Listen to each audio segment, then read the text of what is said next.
আজকে আমি cheese pasta রান্না করব। প্রথমে একটা কড়াইয়ের মধ্যে অল্প একটু তেল, পানির মধ্যে একটু লবণ দিয়ে পাস্তাগুলো সিদ্ধ করে নিয়েছি। এগুলোকে একটা চালনির মধ্যে দিয়ে ঠান্ডা পানিতে ধুয়ে নিয়েছি। আমি পাস্তাগুলো 10 মিনিট সিদ্ধ করেছিলাম। ঠান্ডা পানিতে ধুয়ে এটা রেখে দিয়েছি। এই কড়াইয়ের মধ্যে আমি দিয়ে দিয়েছি আমার পরিমাণ মতো একটু তেল দিয়ে মুরগির মাংসগুলোকে আমি ভেজে নিব। এর সাথে দিয়ে দিব কিছু সবজি, যেমন সবজির মধ্যে গাজর, ক্যাপসিকাম, এরকম কয়েক ধরনের সবজি দিয়ে ভেজে নিয়েছি একটু লবণ আর গোলমরিচ দিয়ে। এগুলো ভাজা হয়ে গেলে আমি একটা পাত্রে উঠায় রাখবো। এই পাত্রের মধ্যেই আমি দিয়ে দিব বাটার আর একটু ময়দা আর বাটার, এটা আমি ভালো করে ভাজবো। ভাজা হয়ে গেলে এর মধ্যে আমি আস্তে আস্তে নাড়াচাড়া দিব আর দুধ দিব। এখানে 1 লিটার দুধ দিয়েছি আমি, কারণ ক্রিমই হবে তো, চিজ টাইপের হবে তো পাস্তাটা, তাই সাদা ক্রিমটা বানিয়ে নিতে হয়। এটা আমি বানিয়ে নিলাম।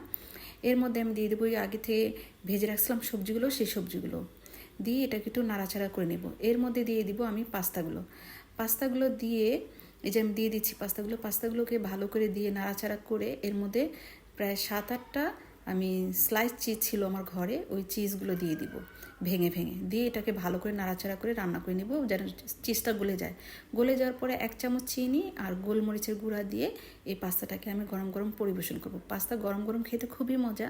আমার ছেলে খাচ্ছে আর আমার হাতে চুম্মা দিচ্ছে আর বলছে, মা ইয়ামি, অনেক মজা হয়েছে। এটা আমার ছেলেদের খুব পছন্দের একটা খাবার।